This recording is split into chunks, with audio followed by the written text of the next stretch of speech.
Welcome to the Bourbon Experience. My name's Austin. Today I'm reviewing E.H. Taylor Barrel Proof Batch 12.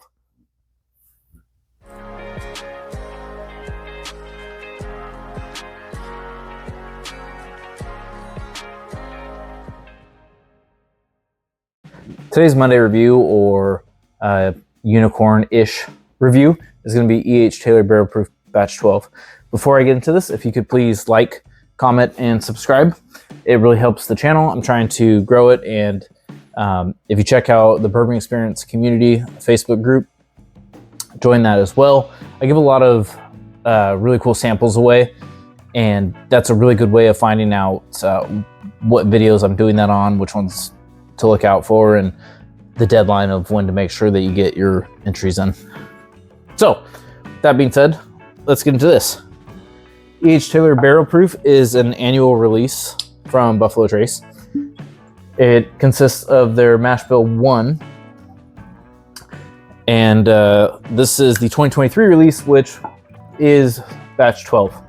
I'm going to give a history, or I'll dive into who E.H. Taylor was, Colonel Edmund Haynes Taylor, at some point in the future, probably on like a Bottle and Bond Day episode or something like that. So I'm not going to dive in too much about who E.H. Taylor was, but just that this is a Buffalo Trace Mash Bill 1 product, comes out once a year, and this is the barrel proof expression. There's the single barrel, small batch, and rye also, and then they have these special one-off releases, 18-year marriage, Warehouse C, all kinds of one-offs, Amaranth, Grain of the Gods, Sour Mash, a bunch. So let me get into this one. This is Batch 12. I had Batch 10, I've had Batch 9. I think Batch 9 gets a lot of love, or is regarded as one of the better ones, which I do agree. I remember Batch 10, I got a lot of caramel, apple, cinnamon, almost like a streusel cake from the fair or something like that. I think that's what it's called.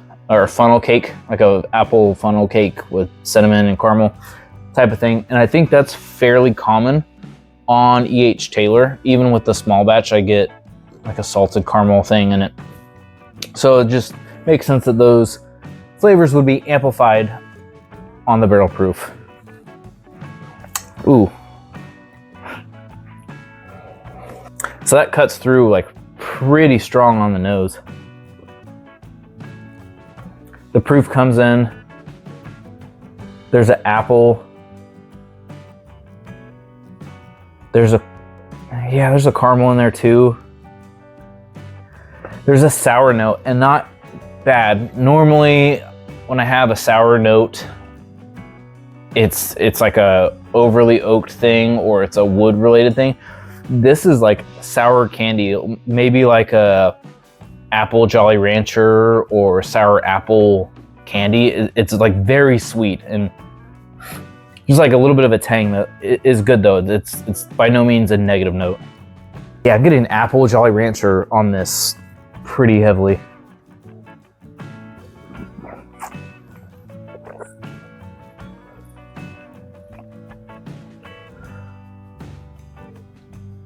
So that proof comes through, really builds in the mid palate and in the finish. But that Jolly Rancher apple note is super prevalent. And then there's like a caramel thing, and then like a cinnamon barrel spice thing on the finish. It's really nice.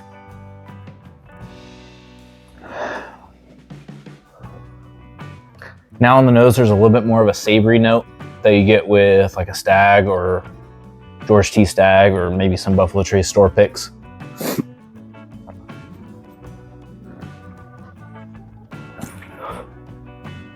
Yeah, all those notes I said before. Now the oak is kind of in there, creeping up a little bit. It definitely drinks lighter than a Stag or a George T. Stag. Like there's a hint of that savoriness thing in there, but when I drink a George T. Stag or a Stag, you get like dark cherry, dark red fruits, dark oak, maybe some chocolate. This drinks very much not that way. This drink's very light in comparison. This drink's like salted caramel, lighter oak, apple, cinnamon, apple Jolly Rancher. This is a lighter drinking expression of Mash Bill 1. And assuming that has to do with the age probably. But this, I would also imagine that this is probably about the same age as some of the Stag releases. Not George T. Stag, but just regular Stag. So, but that's on profile with what I've normally experienced with E.H. Taylor stuff. So it's just kind of a different expression or different version of Buffalo Trace Mash Bill 1.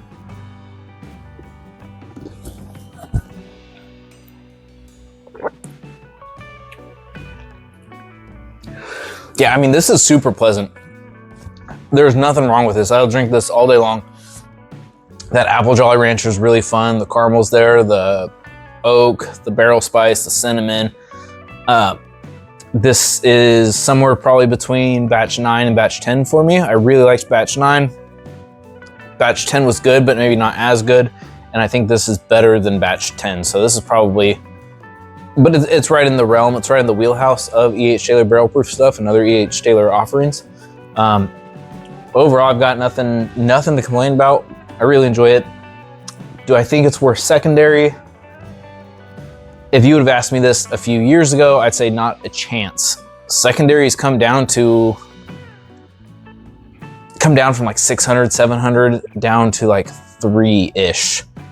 Given the state of bourbon and everything's going down, Buffalo Trace products are always going to be over hyped or over marked or valued.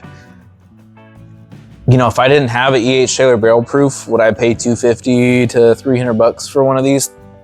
Yeah.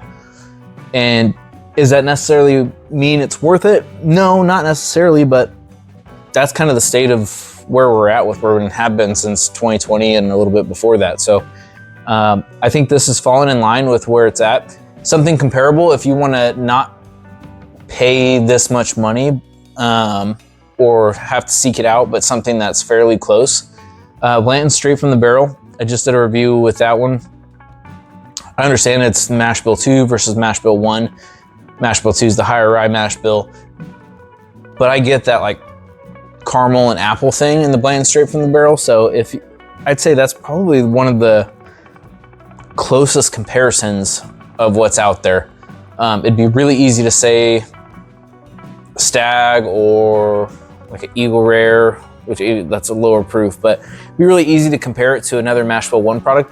But this kind of exists in its own little realm of Mash Bill 1. So I think the closest comparison would be like Blanton Straight from the Barrel. And that's gonna be probably in almost the same wheelhouse of maybe Straight from the Barrel was around $250, something like that. This is probably not too far up, but I'd say that'd be a good comparison or a good alternative. Also maybe like Kentucky Owl Batch 10, specifically Batch 10, but those are gonna be worth more. I mean, MSRP was like $200 on that anyway. So I'd say just go for it. If you don't have one and you're looking for one, go for it. The price is reasonable compared to everything else in the market and compared to what you would be getting to go for it. But anyways, I'm running late for a bottle share, so I'm gonna end it with that. As always, the bourbon experience is all about good pours and great times with whoever you're with. Whiskey meant to be enjoyed, so crack those bottles. Cheers.